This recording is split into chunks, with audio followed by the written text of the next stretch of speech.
Keinformasi lainnya pemirsa, polisi menggerebek 2 kamar apartemen di Jakarta Utara yang dijadikan tempat produksi narkoba skala besar. Polisi menyita ratusan bungkus cairan narkoba untuk rokok elektrik siap edar.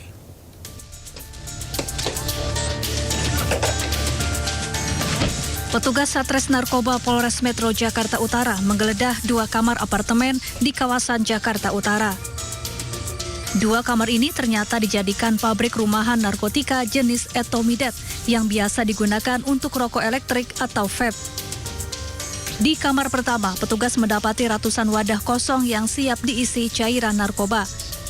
Sementara di kamar kedua, polisi menemukan rumah produksi skala besar. Ratusan bungkus narkoba jenis etomidat siap edar, bahan baku mentah, hingga alat produksi disita sebagai barang bukti. Yang diduga oleh pelaku, oleh tersangka ini akan digunakan untuk mengisi barang-barang atau vape etomidat tersebut. Namun tidak berhenti dari situ, kami juga melakukan pengembangan ke TKP ketiga, di mana di TKP ketiga kami menemukan ratusan vape etomidat yang sudah terbungkus dan siap untuk diedarkan. Selanjutnya juga kami menemukan 6 bungkus bahan baku yang diduga di situ untuk membuat dari vape etomidat tersebut. Pengungkapan ini merupakan hasil pengembangan dari kasus penyekapan remaja putri oleh seorang warga negara asing asal Cina. Polisi baru menetapkan 1 orang tersangka warga negara asing dan memburu pelaku lainnya.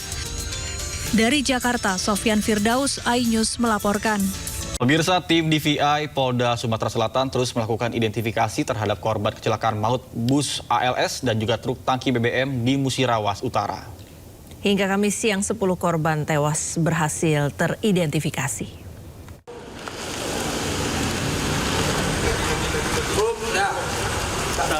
Sebanyak 16 kantong jenazah telah tiba di Rumah Sakit Bayangkara Muhammad Hasan Palembang untuk proses identifikasi. Seluruh korban langsung dibawa ke instalasi forensik untuk menjalani proses identifikasi oleh tim Disaster Victim Identification. Sejauh ini polisi telah mengidentifikasi sejumlah korban meninggal dunia. Korban merupakan kru bus serta sopir truk tangki yang terlibat tabrakan maut di Jalan Lintas Sumatera Musirawas Utara.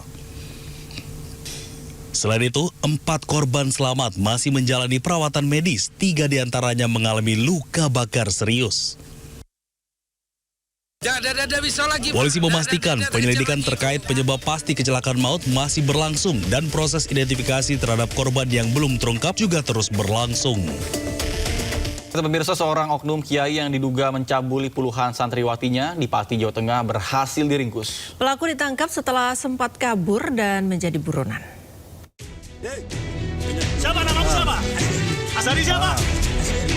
Pelaku dugaan pelecehan seksual terhadap puluhan santri pondok pesantren di Pati, Jawa Tengah berhasil ditangkap. Pelaku ditangkap setelah kabur dan sempat menjadi buronan. Pelarian Asyari, kiai dari Pati yang melecehkan lebih dari 50 santriwati di pondok pesantren miliknya berakhir. Pelaku ditangkap di daerah Wonogiri setelah mencoba melarikan diri. Polisi berhasil menangkap pelaku setelah mangkir dari panggilan polisi 4 Mei lalu. Polisi kemudian bekerja sama untuk menangkap pelaku. Usai ditangkap, pelaku pencabulan santriwati dibawa ke Mapolres Pati untuk menjalani pemeriksaan. Polisi menjelaskan pelaku melakukan aksinya dengan mengelabui korban. Pada hari Kamis, tanggal 07 Mei 2026. Jadi 2 hari setelah mangkir atau melarikan diri, 2 kali 24 jam, tim Resmob dan Jatanras Polda Jateng dan Resmob Mabes Polri berhasil melakukan penangkapan tersangka. Alamat tadi yang kami sebutkan, adapun modus operandinya adalah mendoktrin korban bahwa murid itu harus ikut apa kata guru agar murid dapat menyerap ilmu dari guru. Ini doktrin yang disampaikan oleh guru kepada korban.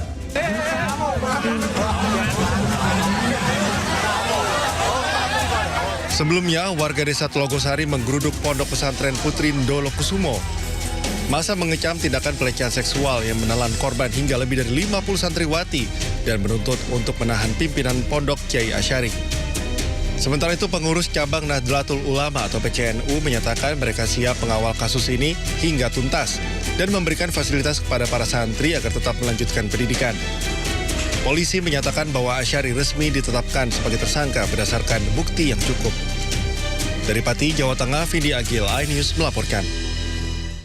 Pemirsa, ketika polisi gerak cepat dan berhasil menangkap oknum kiai terduga pelaku cabul puluhan santriwati di Pati yang sempat kabur di kasus yang lain, publik juga berharap TNI bisa segera menangkap oknum TNI yang diduga menjadi pelaku kekerasan seksual pada anak SD. Karena hingga saat ini Detasemen Polisi Militer 14-3 Kendari masih menetapkan status daftar pencarian orang karena Sertu MB belum berhasil ditangkap.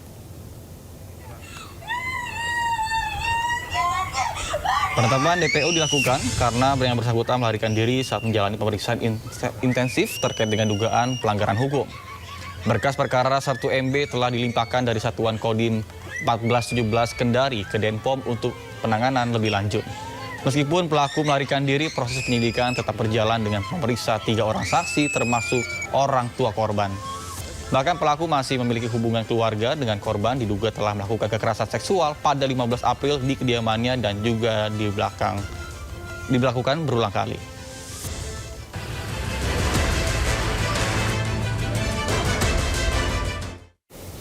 Sebelumnya, siswi sekolah dasar menjadi korban pencabulan oleh oknum TNI di Kendari, Sulawesi Selatan. Korban mengalami trauma, sementara pelaku melarikan diri saat pemeriksaan.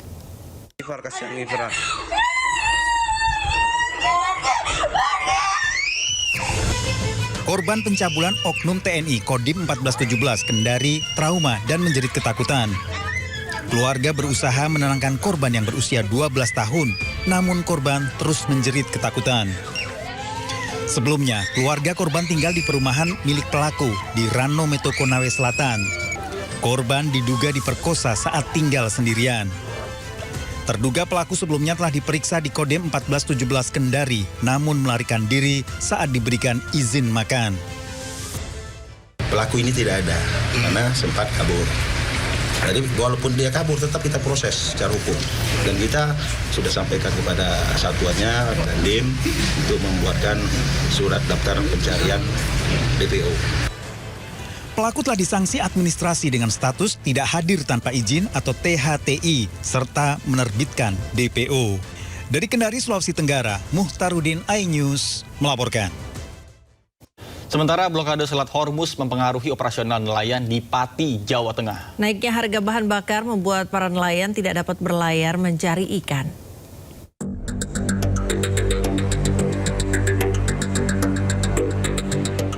Di Pati, Jawa Tengah, ratusan kapal penangkap ikan terpaksa berlabuh karena kenaikan harga bahan bakar. Hal ini hampir menghentikan aktivitas penangkapan ikan setempat. Harga solar tanpa subsidi dilaporkan mencapai sekitar Rp30.000 per liter.